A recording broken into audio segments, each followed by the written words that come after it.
of His Holiness Pope John Paul II. He has just published a book entitled Crossing the Threshold of Hope. This is his latest, and it has become a world's bestseller.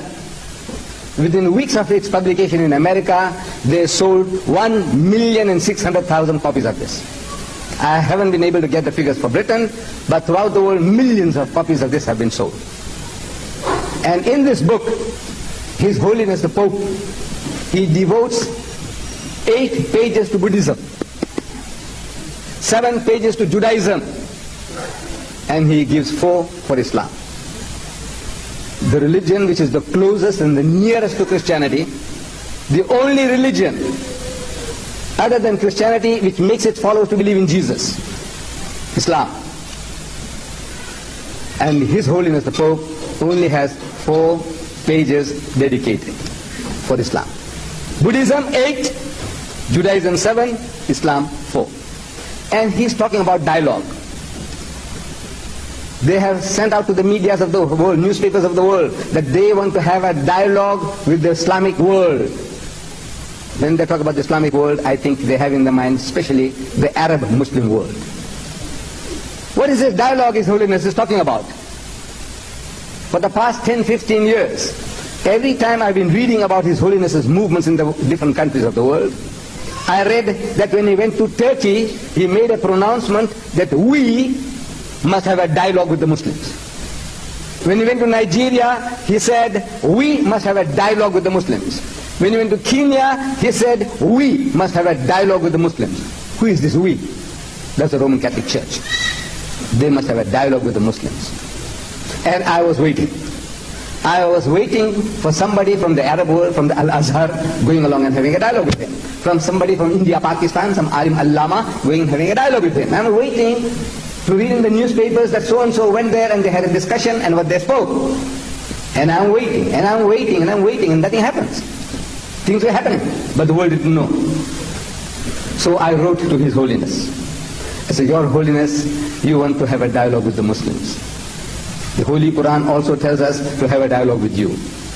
Allah tells us in the Holy Quran, Qul, say, Ya Ahlul Kitab, O people of the book, O Jews and Christians, Ta'ala, come. Ila kalimatin sawa'in baynana wa baynakum, that we come to common terms as between us and you. Let us get onto a common platform. And the terms and conditions of getting together, Allah gives them to us. The fairest that one can imagine. You can't imagine anything fairer than that. Number 1, of getting together. Number 1,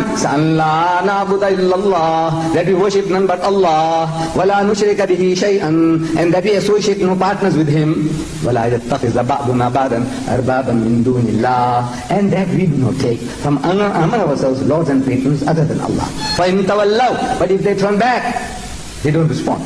وَقُولُوا شَهِدُوا بِأَنَّا مُسْلِمُونَ, tell them that you're Muslims, we are submitted or will to the will of Allah. The Quran tells us to have a dialogue with you. And your book, in the Holy Bible, your Bible, in the book of Isaiah, God says, come, let us reason together.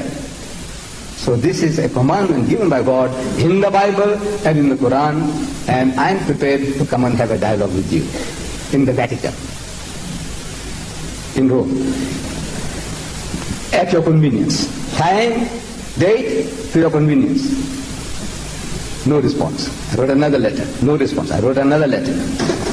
Then I get a response, telling me that His Holiness is prepared to receive me in his secretariat, in private. Secretariat, in private. So I write back to him. I say, Your Holiness, you see, this dialogue is not between Ahmad, Deedat and the Pope. This dialogue is between Islam and Christianity. And the whole world will want to know what's going on, what are we talking. The news media of the world will want to cover it. The TV networks of the world will want to cover it. Islam and Christianity. One side 1 billion Muslims and over 1,200,000 Christians. They are having a discussion and the whole world will want to know what are we talking. So there are 3 plane loads of young Muslims prepared to come from South Africa. And my brother from the UK, my brother from the Middle East. All these people want to come and hear what we are going to talk. Dialogue, what dialogue we're going to have, what are we going to talk about. How big is your secretariat? So no answer. Again, Please, let me know. I'm not telling you to come to South Africa. If you want to talk to me, come to South Africa, to my city of Durban. No. That's arrogance. This man is great. He is the head of 900 million Catholics.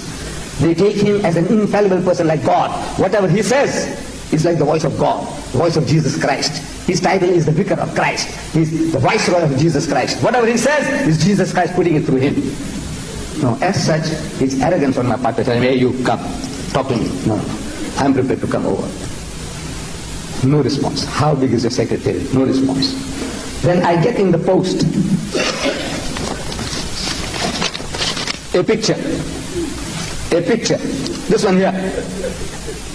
Now, I don't want to put my hands to my eyes the way he's doing here, because this camera is catching.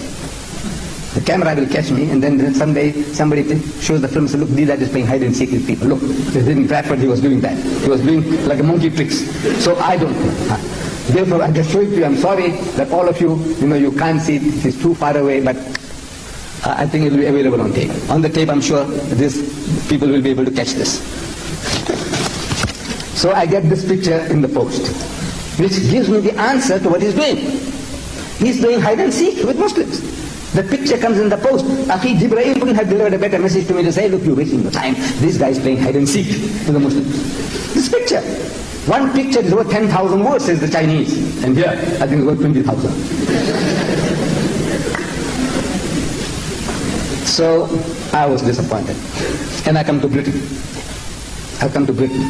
And in Birmingham. I'm in Birmingham. And Dr. Abdullah Nasif of the Rabita, he happened to be there. And some body of society invited him for lunch. And I got also blessed. They also invited me. And we happened to sit side by side. He's an old friend of mine, Dr. Abdullah Nasif of the Rabita. So he's asking me, Ahmad, he said, what happened about your debate with the Pope? It wasn't a debate. But what happened about your debate with the Pope? That's the only word they know, debate. See? I said, no, we were going to have a symposium, but what happened about your debate with the Pope? I said, no, that guy was playing fools. He's making a mockery of the Muslims. He's playing game with us. I knew it all along, but I didn't want to say that. But now I said, look, I'm convinced that the guy is playing a game.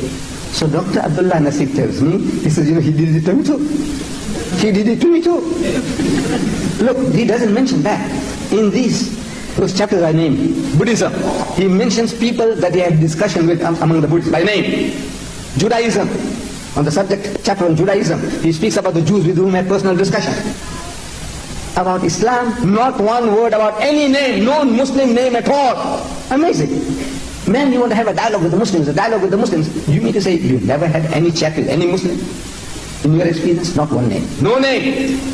As if the Muslims don't exist. However, so Dr. Abdullah Nasif tells me, he said, you see, he did it to me too. I said, what did he do? He said, you see, when I was in Egypt, his agents, the Pope's agents, they came to me and said, look, if you want to meet His Holiness, he will be happy to receive you for a dialogue. And he said, I agree. No, Arabs are simple people. Wallah, they are simple people. We Muslims, all are simple people. We can be easily described as simpletons. You know simpleton? You know what's simpleton? A ton is 2,000 pounds. Simple is simple, full of simplicity. Huh? No. Simpleton in English means a bloody fool. No, you don't know. So the guy said, yeah, he's a simpleton. It happened, I was doing a lecture in one of my towns in Natal, Stanger, and the chairman, he happened to be a teacher at the school. He happened to be a chairman. And he's describing me to the audience.